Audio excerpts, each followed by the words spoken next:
My doctor Latika Shah. મારા વિશે થોડી વાત કરું તો મેં 1994માં MBBS પાસ કર્યું. ત્યાર પછી MD પેથોલોજી કર્યું, MD માઇક્રોબાયોલોજી કર્યું અને 20 વર્ષ મેં ગવર્મેન્ટ મેડિકલ કોલેજ સુરતમાં જોબ કરી. જોબમાં બહુ મજા નહીં આવતી હતી, પણ છોકરા નાના હતા એટલે પોતા માટે વિચારવાનો સમય નહીં હતો. મારા મોટા સન અંશને મેડિકલ કોલેજમાં એડમિશન મળી ગયું. આશની 12મા ધોરણમાં આવી ગઈ અને એ પોતાનું જાતે જ કરી લેતી હતી. અને ત્યારે પછી થયું કે નાઉ ઇટ ઇઝ ટાઈમ કે હું મારા માટે શું કરી શકું છું. સુરતમાં એક પેરેન્ટિંગ ફોર પીસ કરીને સંસ્થા હતી જે બાળકો માટે અને પેરેન્ટિંગ પર કામ કરતી હતી. એ સંસ્થા સાથે હું જોડાઈ અને ઘણા બધા પેરેન્ટિંગ સેમિનાર કર્યા, ટીનેજર બાળકો સાથેના સેમિનાર કર્યા અને એ જ્યારે હું પ્રોગ્રામ કરતી હતી ત્યારે મને એવું લાગ્યું કે ટીનેજર સાથેના થોડા સબ્જેક્ટ કોમ્પ્લિકેટેડ છે અને આ સબ્જેક્ટ વિશે સાયન્ટિફિક નોલેજ હોવું બહુ જરૂરી છે. અને એટલે પછી મેં પૂનાની ડીવાય પાટીલ મેડિકલ કોલેજમાંથી એડોલેસન્ટ હેલ્થ ફિઝિશિયનનો કોર્સ કર્યો. આ કોર્સમાં અમારા મેઇન ગાઈડ ડૉક્ટર સ્વાતિ ભાવે હતા, જે નેશનલ અને ઇન્ટરનેશનલી નોન એવા સ્પીકર છે અને એમની પાસેથી મને ખૂબ શીખવા મળ્યું. અને એ મારા સબ્જેક્ટ નોલેજ સાથે અને ઘણા બધા બાળકોના સેમિનાર કર્યા પછી મેં ટીનેજર બાળકો માટે 3 પુસ્તક લખ્યા. એક તો મારી વાત તો સાંભળ, તારી વાત તો કે અને ટીનેજર ઓનલી ફોર યુ. આ એક એડોલેસન્ટ માટેનું મારું કામ રહ્યું. ત્યાર પછી જ્યારે અમે બાળકો સાથે સેમિનાર કરતા હતા, ઘણા બધા અલગ અલગ સબ્જેક્ટ પર અમે સેમિનાર કરીએ છીએ અને એમાં એક ટૉપિક હતો બાળકો સાથે જે જાતીય દુર્વ્યવહાર થાય છે એ સબ્જેક્ટ વિશે વાત અમે કરતા હતા. 2019માં અમે જોયું કે પેપરમાં રોજ જ નાની બાળકીઓ સાથે જાતીય દુર્વ્યવહારના કેસીસ આવતા હોય છે અને ત્યારે મને એવું થયું કે આ સબ્જેક્ટ પર કામ કરવું જોઈએ. એટલે હું પેરેન્ટિંગ ફોર પીસના એક એક્ટિવ મેમ્બર એવા ડૉક્ટર કેતન ભરડવાને મળી. એમને મળીને અમે એક સુરક્ષા કરીને પ્રોજેક્ટ શરૂ કર્યો, જેમાં સુરતના જે જાણીતા લોકો અમારી સાથે જોડાયા. તે વખતના જે પોલીસ કમિશનર હતા શ્રી સતીશ શર્માને અમે મળ્યા. સુરત પોલીસ પણ આ બાબતે ચિંતિત હતી અને એટલે એ લોકોએ સેફ હોમ સેફ સુરત કરીને એક પ્રોજેક્ટ શરૂ કરેલો અને એ પ્રોજેક્ટનો થીમ પણ બાળકોને જાતીય દુર્વ્યવહારથી કેવી રીતે બચી શકાય છે એ વિશે જ હતો. અમે સરને મળ્યા. સરે અમને ડીસીપી વિધિ ચૌધરી મેડમને મળવાનું કીધું અને એ મેડમના ગાઈડન્સ હેઠળ અમે સુરતની શી ટીમને ટ્રેન કરી અને ત્યાર પછી અમે લગભગ 10 લાખ બાળકોને જાતીય સતામણી સબ્જેક્ટ વિશે સમજ આપી. બહુ બધા પેરેન્ટિંગ સેમિનાર કર્યા. સુરત એજ્યુકેશન ડિપાર્ટમેન્ટ સાથે મળીને અમે 10,000 ટીચર્સને આ બાબતે ટ્રેનિંગ આપી કે બાળકો સાથે જાતીય સતામણી વિશે વાત કેવી રીતે કરવી, એને સ્કૂલમાં જાતીય સતામણીનો કોઈ ભોગ બન્યું હોય તો એને કેવી રીતે આઈડેન્ટિફાય કરી શકાય, એવી વિસ્તૃત માહિતી અમે એમને આ સબ્જેક્ટ પર આપી. એજ્યુકેશન ડિપાર્ટમેન્ટે મારા 2 પુસ્તક આ જ સબ્જેક્ટ પર પ્રકાશિત કર્યા. એક છે બોડીગાર્ડ, જે 3 વર્ષથી 10 વર્ષના બાળકોને પિક્ચર અને સ્ટોરી દ્વારા તમે જાતીય સતામણીની માહિતી આપી શકાય અને કેવી રીતે બચી શકાય એનું એક પુસ્તક હતું, જે સુરતના કલેક્ટર સરે એપ્રૂવ કરેલું.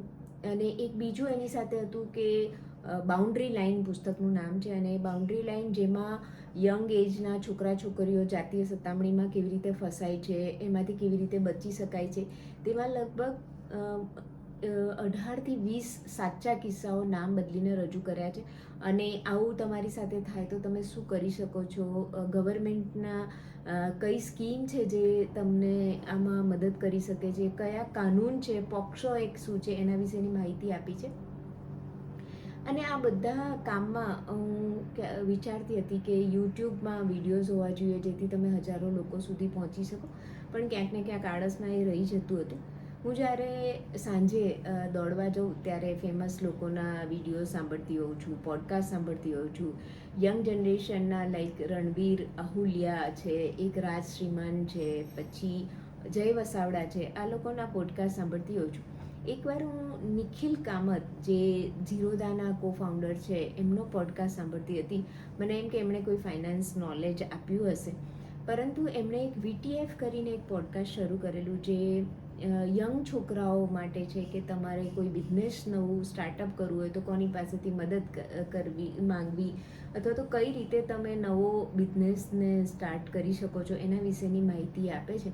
અને એક પોડકાસ્ટ એમનો યુટ્યુબર્સ માટેનો હતો કે તમે ઇન્ફ્લુએન્સર બનવા માંગો છો અથવા તો કન્ટેન્ટ ક્રિએટર બનવા માંગો છો તો ફેમસ યુટ્યુબર્સ લાઈક તન્મય ભટ્ટ, રણબીર, પ્રાજક્તા કરીને જે ફેમસ યુટ્યુબર્સ છે એ લોકોને લઈને એક ચેટ શો એમણે કરેલો. અને એમાં દરેક યુટ્યુબર્સ ને જ્યારે એક સલાહ આપવાનું કીધું ત્યારે એ બધાનો એક મત હતો કે જ્યારે પણ તમારે હજારો લોકો સુધી પહોંચવું હોય તો યુટ્યુબ એક સારું ચેનલ છે જેનાથી તમે હજારો લોકો સુધી પહોંચી શકો છો. એમાં તમારે સારા માઇક કે સ્ટુડિયોની કે સારા કેમેરાની રાહ જોવાની જરૂર નથી. એક વિડીયો બનાવો અને પોસ્ટ કરો અને પછી ધીરે ધીરે તમે એમાં ઇમ્પ્રુવમેન્ટ કરતા જાઓ. મને પણ થયું કે મારે સારા કેમેરાની કે સારા માઇકની રાહ જોયા વગર આજે ઇન્ડિપેન્ડન્સ ડે એક વિડીયો બનાવવાની જરૂર છે અને જેનાથી હું હજારો લોકો સુધી પહોંચી શકું છું. આ યુટ્યુબનું જે આપણે માધ્યમ છે એ દ્વારા આપણે આગળ જતાં ટીનેજર ઇશ્યુઝની વાત કરશું, પેરેન્ટિંગની કઈ કઈ સ્ટાઇલ છે, પેરેન્ટિંગમાં કયા ઇશ્યુઝ હોઈ શકે છે, બાળકોની પેરેન્ટિંગ માટે શું એક્સપેક્ટેશન છે, ખરાબ પેરેન્ટિંગ કરવાથી બાળકો પર શું અસર થાય છે એ વિશે વાત કરશું. હું મેડિકલ કોલેજમાં જોબ કરું છું ને જોઉં છું કે મેડિકલ સ્ટુડન્ટ્સ ખૂબ સ્ટ્રેસમાં હોય છે. ઇવન સ્કૂલના છોકરા છોકરીઓ સાથે જ્યારે વાત કરું ત્યારે એ લોકો પણ ઘણા બધા સ્ટ્રેસમાં, તણાવમાં રહેતા હોય છે. ઘણા બધા સુસાઇડના કેસ મેં નજીકથી જોયા છે.